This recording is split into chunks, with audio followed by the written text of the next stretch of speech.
Yo, what's good? It's your boy M16.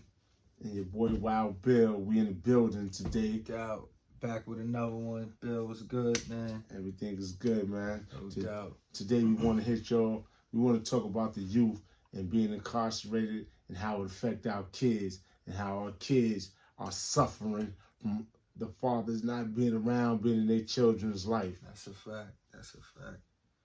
And how it hurts them, and how we gotta lie to them and tell them we in different places like camp and college, all school, type of stuff. military. Your daddy's in the military, daddy's in school. Word. We lie to these kids, or we have our significant other, the females we dealing with or have, now I'm saying our children, and they telling the kids that we somewhere where we not. But when you bring the kids up on a visit, they know damn well these kids is too smart. Yeah, they know. The internet, the TV, everybody know. All these kids know what jail is. You can't say that he's at camp or he's somewhere he's not, and then have these kids watching grown adult stuff on TV when that's going to expose everything. Exactly. Like how you're the parents are the dumb ones if you look at it, because the kids, they pick up on everything. So if you're going to be a parent, don't have them watching adult programs and watching the same thing you watching on TV and think the kids is not going to pick up on it. But getting to the point as far as how the kids suffer, we lack, us as men, black men, we are lacking with raising our children, being there for our kids. And we have these women, we making them single mothers, even if we claim to be with them, but we not physically there for the kids. And when we locked up incarcerated, a lot of dudes don't even take care of their kids on the street, but when they get locked up, they want, oh, bring my son up, or bring my daughter up. I miss him. I need to see him. But 9 times out of 10, we doing that, or individuals are doing that, so they could just get a visit, so they could get out the unit, Right. or so they can get a little cheap bills, because it's but so far you're going to be able to get on the visit as far as touchy feeling. Now, don't get me wrong, in some spots, they have trailers, other spots have so-called festivals where things you could get away with doing little touchy feeling, even get your rocks off. But for the most part, that's all based on your feelings, what you want. That's not based on the kids, but you getting her to come up and you try to rekindle ties once you locked up so you can get visits and be around the woman. But it goes back, how are the kids affected by us not being there for them? Let me tell you, it gets deeper than that, because it's like, when you leave your kid, first of all, our kids never asked to be here. So with that being said, it's our responsibility to make sure they good all the time, make sure they taken care of, not just be there financially, but spend time with them, because time is more important than the actual money. But let me say something on that. Spending time is really engaging, dealing with them. Just because you're in the house with them, that don't mean you're spending time. Yeah. You got to like socialize them, play with them, go over, even if they on their phone, talk to them, they on their tablet, their iPhones, talk to them, go through some, interact with them. Just because you in the house, I come home every night with my kids, but you're not dealing with them, you're just there. Like, I work a 9 to 5. Well, it's not 9 to 5, I work a swing shift, whatever the case may be. But when I'm around my kids, I interact with them. I play with them. I deal with them. I wrestle, or whatever the case may be. I do things with the kids so they know, they feel my presence. Find out how their day in school was, all of that stuff. Have them talk to you.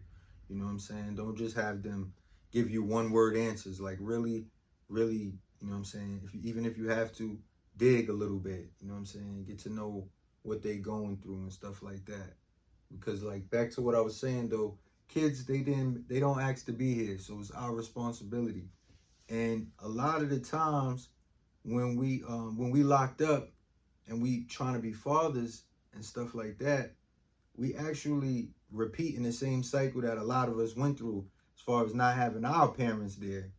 But we don't see it like that because we caught up in our own confusion, our cases, we going back and forth to court and everything like that. Bill. We in survival mode at the time. Yeah, we in survival mode. So being in survival mode, we might not be focused on the child, because being focused on the child is taking us away from trying to get back to the streets to the child. But the main purpose, the whole goal should be getting to the child before the system gets to the child. That's a fact. And without, they say it takes a village to raise a child. Mm-hmm. We don't even got a household to raise a child. We talking about a village. You know, we got to get ourselves internally together, inside a house together. And then I seen something not too long ago on the internet where they was talking about the mothers being disrespectful to the teachers that the kids spend 8 hours and more in school with. They second teachers. Mm-hmm.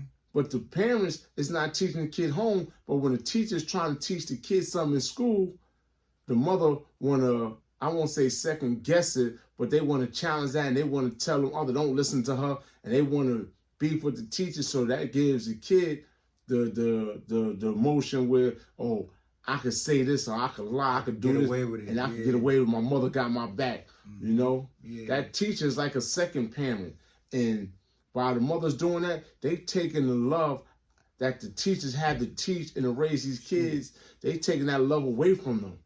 Some people actually got a passion. Some people's actually teaching our kids, not doing it for a check. So you want to back the teachers up to the utmost, because if you're not going to teach them, somebody got to teach them, or they're going to be lost souls. That's a fact.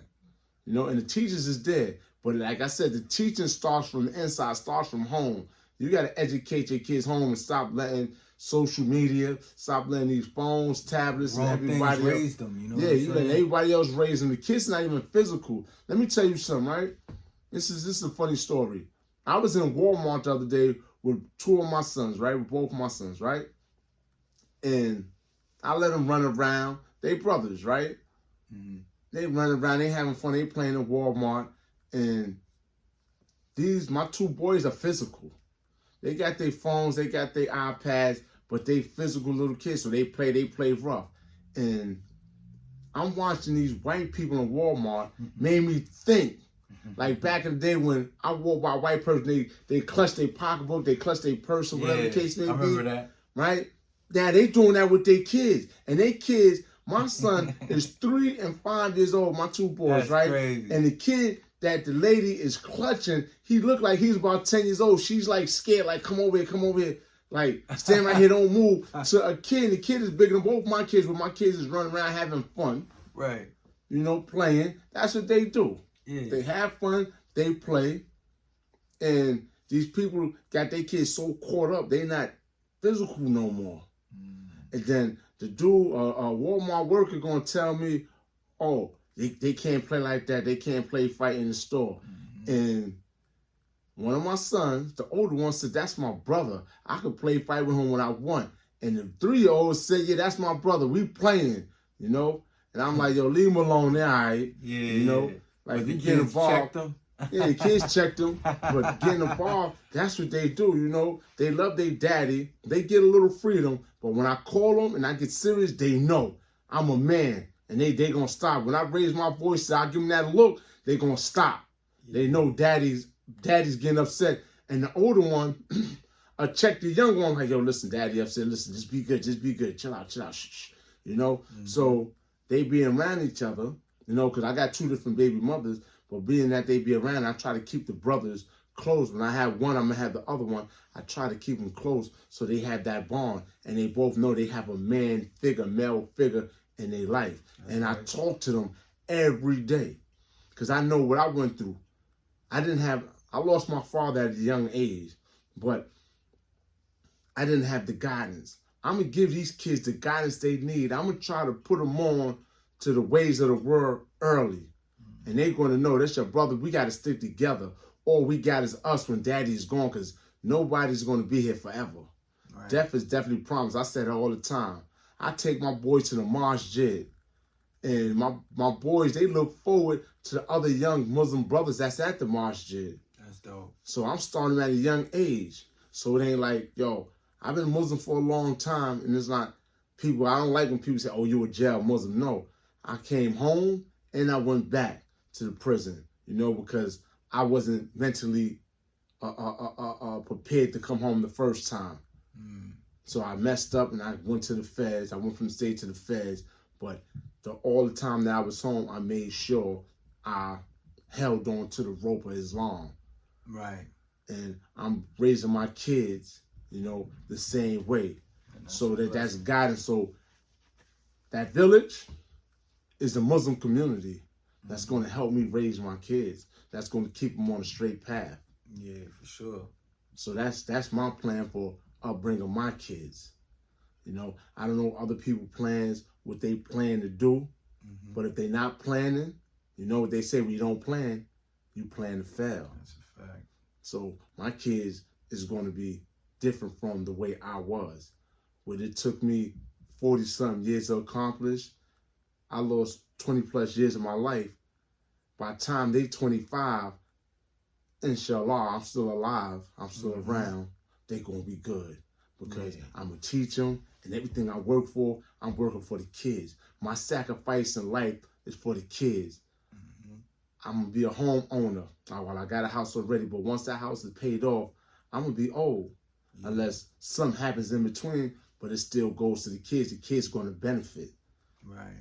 I'm going to teach them the difference between wanting and needing. Right now, I ain't going to lie, they spoil you, but once they get a better understanding, they don't know no better right they're now. going to know the difference.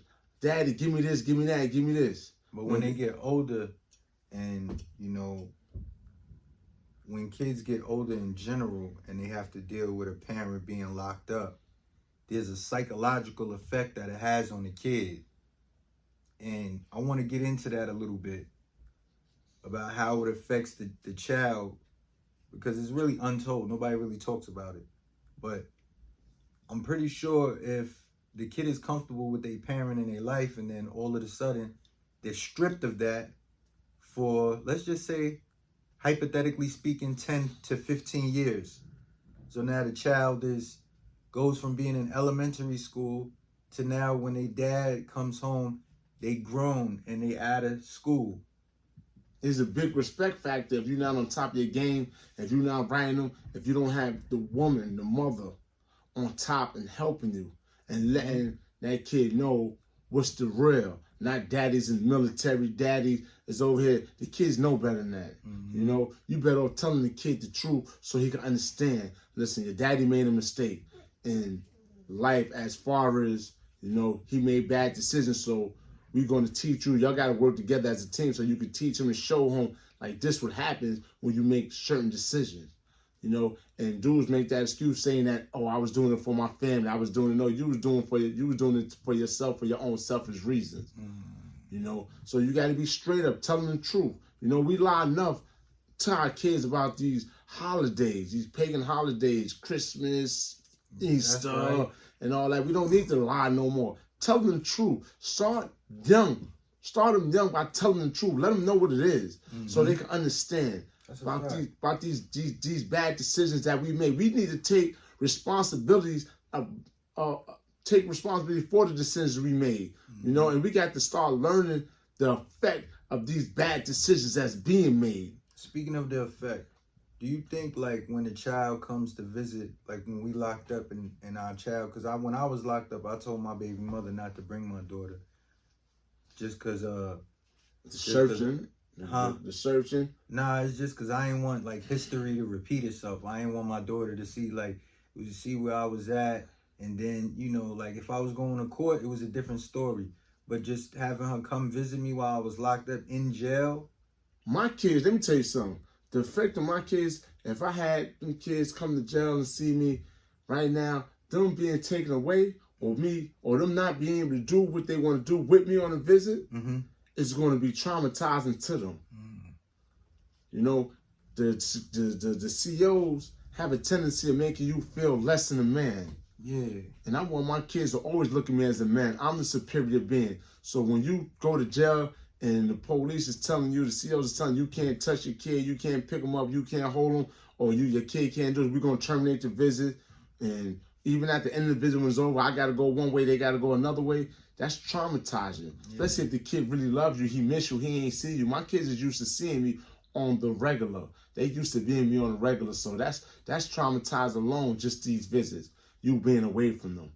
You know, so it affects them in more than one way. That's why I said it's better off just being truthful to them. Right. And it might not affect them immediately. It might affect them when they get older. You know, it might have that type of effect once they get older. And, you know, that anger really set in. You know what I'm saying? Like I said, depending on how much time the person has. So, you know, we all got to take that into consideration when we got kids. You know what I'm saying? Like, putting our best foot forward. And, you know what I'm saying? Of course, putting God first.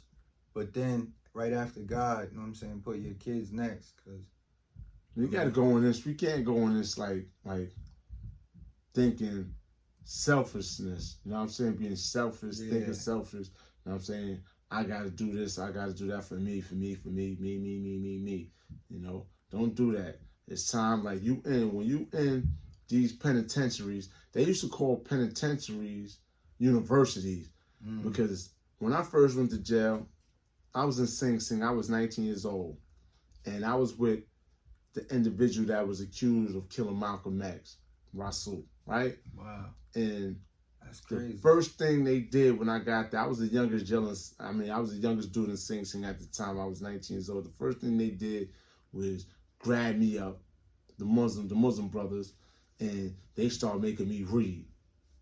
They don't do that no more. All these gangbangs, they don't give you a book. I read the book. So the brother grabbed me and told me to read the book. I read the book. He came, he asked me questions about the book. He said, yo, you ain't read this book. You read words.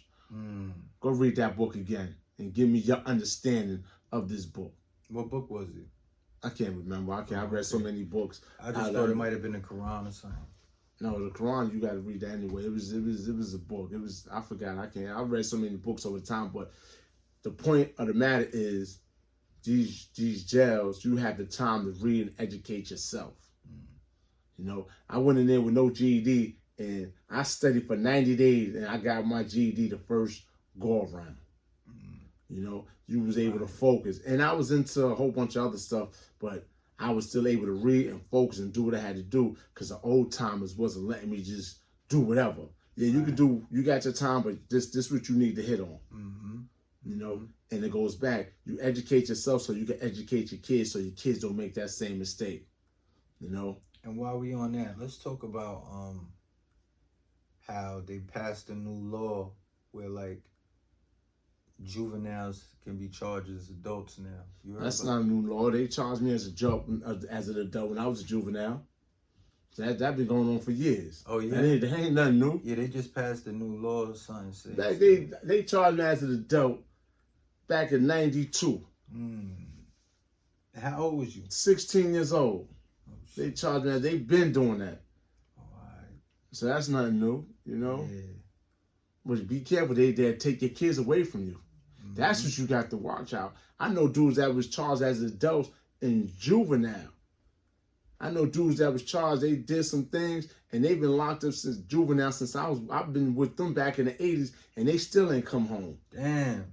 Yeah. So they get your kids. So if you don't train your kids, you don't teach your kids, educate your kids, the system will. They not gonna never stop having badge for us, or for them, or for the kids, or for people. Especially us. Word. We putting them COs, we putting their kids through college. And I said that before when the police thanked me. He thanked me for the house, for his cars, and everything he got going on. Because long as I fill that bed, that void, and long as they give us these life sentences and all this long time, they got a job, and they going on second and third generations of COs. They teaching their kids how to be COs, so they locked all the way in. They make sure their kids is all right. Why we can't make sure our kids is good? All right. Look how both sides of the spectrum, so they kids come out all right, better than our kids. And look at these rappers. They say the same thing. These rappers promote all this violence, all this drugs, and all this and all that. But they making sure they taking their kids out of the hood, and their kids is going to college. And there's a few rappers, I'm not going to mention their names, but there's a few rappers that kids is not in the hood, but they promote all that violence and all this drug and all that. Yeah. But they not going to promote that to their kids. They probably don't let their kids listen to rap music. They got a structure in their house now. So don't get it twisted. Everybody's taking care of their kids. That's the goal and that's the purpose, to take care of your kids, man. And shout out to us, man. Us as black fathers. by changing the narrative. Because about 4 or 5, maybe 6 or 7 years ago, they was trying to say we wasn't good fathers, we was deadbeat dads, and all of this stuff. But now we changed the narrative. Now everybody know that black men are great fathers and great grandfathers. You know what it is? We let the system trick us out of our child's life, out of our kid's life. The system tricked us. You know, we wanted immediate gratification, so they dangled that shit in front of the cars, the jewelry. They dangled that in front of us. That's right. And we got sidetracked. And then we, you know what I mean? Yeah. We chased it and forgot about the kids.